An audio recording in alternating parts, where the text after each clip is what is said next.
What's going on, guys? My name is Triforce Addiction. Welcome back to another COD mobile video. So I want to discuss a little bit more about the tournament mode for this game that was just released this past week. So as of right now, as of recording, it is Monday. So our first weekend of the tournament modes has finally passed. So next week we can expect some more rewards as well as a different game mode. So throughout this first weekend, I mean, we did get a simple understanding of what this tournament is all about. Of course, you collect crown points, and the more you collect, the higher up you're going to be in the leaderboard, as well as the more rewards you're going to get. Unless you pay for that 400 COD points, milestone bonuses, you won't be able to get a lot of red Sprite skins. So right now, if you do pay 400, you could probably get like around 6. Well, I think if you're just a free-to-play player, you're just going to get maybe about 2 or 3. Keep in mind, the last video I made about the tournaments, which was the red Sprite and how to get it, I didn't realize that, things weren't going to reset every day. I thought that was going to be the case because, I mean, we only have a month to grind out red Sprite for every gun. And how can we really do that if you just only refresh the reward pool every week? So I found this out when I was actually live streaming for the second day, and someone told me on the comment section that you're not able to actually get any more rewards, which kind of sucks. I knew that, past 20 you weren't supposed to get rewards for that day, but I didn't think that it was going to have to reset every week. So it's kind of a downer to find that out, because if we only get to enjoy this for about 4 weeks, we're only going to be able to get maybe 24 skins at best. And that's when that season ends. So what if they come out with a new camouflage for the next season or something like that? But I don't know, it's still very early to tell, but it is still kind of concerning. I only thought that the Red Sprite Battle Pass thing would reset every day because it doesn't take long to get 20 wins and you have 4 hours to do it. Sometimes you're going to run into a lot of lobbies where, you're going against complete idiots. And yeah, I mean, I'm sure most people that want to play the tournaments are, average or above. It's, like I said, it shouldn't really take too much time to get to 20 wins. And that's what kind of bothered me the most. It's because, I mean, we don't need a total of 12 hours to get to 20 wins. It's just way too much time. And that time could have been used to grind more red Sprite rewards. I mean, for me personally, it took me about an hour and a half to get all those 20 wins, and that was it. So yeah, me and my friend definitely didn't need 4 hours to, just go through this whole entire pool of rewards. So I don't understand why they had to give us 12 extra hours just to get to those 20 wins. Because once you do that, that's it. I mean, you don't have to do anything for the rest of the week if you're a person that really doesn't care about the leaderboards. To put it shortly, I mean, there's no other reason to grind out this tournament mode once you've reached 20 wins. And even throughout these 4 weeks, you're still gonna get the frame. It's the most of the rewards are COD points that, I mean, yeah, like what are the odds of you getting first place, right? I mean, even if you're above average, I mean, come on, there's always gonna be someone out there that's way more invested in this than you are. Yeah, like I said, there's no real reason to just play tournaments once you've gotten those 20 wins. And you could get that done within the first few hours. Look, I love how this tournament is going, don't get me wrong. I mean, I love the game modes. It's pretty fun, especially when you're with your friends just bonding and everything.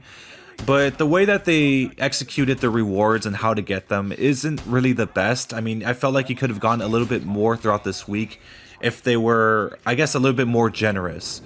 For example, with the normal battle pass that we have here in COD Mobile, I mean, you could get rewarded 50 credits every time you surpass a tier after you reach tier 50, which is pretty cool. I mean, they could have made it so that maybe like after 2 or 3 wins, after you reach those 20 wins, you could, maybe get more red Sprite boxes. It doesn't matter whether or not it's random or something that you could choose. Something like that would probably influence a lot more people to stay on the tournament mode after reaching those 20 initial wins. And keep in mind, you could keep the process long if you want to. Those crates that you get after every 2 wins, post 20 wins, they could still be random if you want, but at least we're still making some progress with our grind. It doesn't necessarily have to stay at a standstill once you reach those 20 wins. And look, I understand the rarity of it. I mean, it is an animated completionist camo that we've gotten. This is the first time we ever did, but we only have a month to do this. You're not really giving us much of an opportunity to at least get most of them. But at the same time, I'm kind of understanding the way that they're distributing this camo, because this might be one of those completionist camo challenges where you're kind of, I guess, destined to not get everything done. You know, you just have to just hope for the best and just get as much as you can. And it's not like the Ether Crystal grind where you had all the time in the world to get Ether Crystal for everything. But this might be one of those challenges where it's just like, get as much as you can and that's it. And that's really only if they don't let us continue the grind after this tournament season. And even right now, we still don't know whether or not the seasons are going to refresh every, you know, regular season of COD Mobile, or it's going to go kind of like how ranked is, where it lasts for 2 seasons. The devs didn't really explain like fully how the tournament works. They could have done that this entire time that they were hyping it up, but they just really never did. They just said it's going to be opened and just win as much as you can to be on the leaderboard and just get the rewards, and that's pretty much it. They didn't tell us whether or not it was going to reset until like the day after, or if that, from what I've heard. So as for the game mode rotation, well, really only this weekend we only got one, which was Gunfight, and it was an alright mode. I mean, sometimes it could be fun if you're playing with your friends to play Gunfight on, like, let's say for Clan Wars or whatever. So I did have some experience when it came to this particular mode, but I will say that this is probably not one of the best modes for a competitive type of thing for COD Mobile, and that's mainly because the footsteps are super loud, and you know, people catch on to that pretty quickly and they'll just start camping in corners on head glitches, not really moving at all. And that could be a huge problem, because I did face that a lot when I was playing certain matches in Reclaim, where they would go up the escalators and they would just hide in the corners without you knowing, and you would never be able to hear them because of course they're not moving. So I felt like that was kind of like a huge issue. They did make some adjustments, because in the first day you would have to win 6 rounds in order to get a full win. But now they made it so that you only really have to do 5 rounds in order to win. I mean, honestly, it is a much better change, because obviously it makes you, you know, waste a lot less time, and you could, you know, get your red Sprite camos pretty quickly, and you could get more, I guess, crown points for the leaderboard. They also did make some adjustments to the class changes. You know, whenever you win a round, the enemy team gets to choose what category you should use.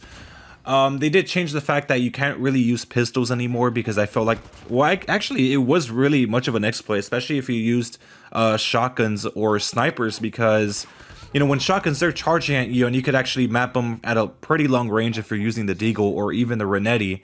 So it kind of made the shotguns pointless in many cases, because most of the maps were pretty big. So what they did is that they removed the option to have a secondary for each of these classes, so now you're actually forced or required to use the weapon that was chosen, or I guess the weapon class that was chosen. I think it's important to actually make these changes so things could be more balanced out, and you know, this one wasn't really that much of a bad idea, and I'm hoping that they make adjustments to free-for-all and 2v2 team deathmatch so that you can't really use score streaks at all, and you can only get kills by, you know, just your gun and your pure gun skill. I think that's what would be very fitting, especially for a competitive game mode. Based on what I've seen on, you know, just normal free-for-all, when people are diamond grinding, there's always some asshole out there that uses some sort of score streak to end the game faster. We can't really have that, especially for, you know, a competitive game mode. I think if it's competitive, it should be a test of your skills. It shouldn't be fucking you camping in the corner and just, you know, waiting to get your score streak and just have the game, or having the sentry gun just do all the work for you.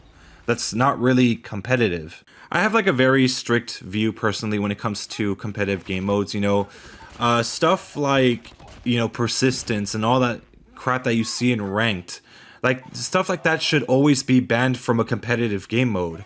Like, why are you why are you rewarding players for being so bad at the game? You know, that's not what, you know, competitive scenes are about. That's not what they should be about.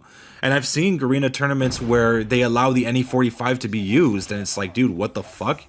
Like, that's not fucking competitive, that's fucking pure cowardice. Having stuff like that just destroys the competitive nature for like any mode that pretty much displays something like that. It's not fun, it's not fair for the people that are actually good at the game. The point of this whole conversation is that players that are actually good at the game are suffering more than casual players that just simply use persistence all the time. And I feel like that could be a huge issue when it comes to tournament modes in a different way, obviously, because persistence isn't really going to be used that often, unless if you want to use it for like a UAV. But still, it shouldn't, like, COD Mobile has a track record of having things become very, very noob friendly, like allowing persistence to be a thing in ranked when they could simply just ban the perk from that mode. Like, there's so many easily avoidable things that they could have done, but they just don't do it for whatever reason, and it's fucking stupid. But yeah, I just wanted to give my current stance on how the tournament thing's going. I mean, I want to discuss some of the issues as well, especially when it comes to the red Sprite camo grind and just gunfight in general. But yeah, I hope you guys enjoyed. Make sure to leave a like, make sure to subscribe for some more COD Mobile content. I'll see you guys next time. Thank you.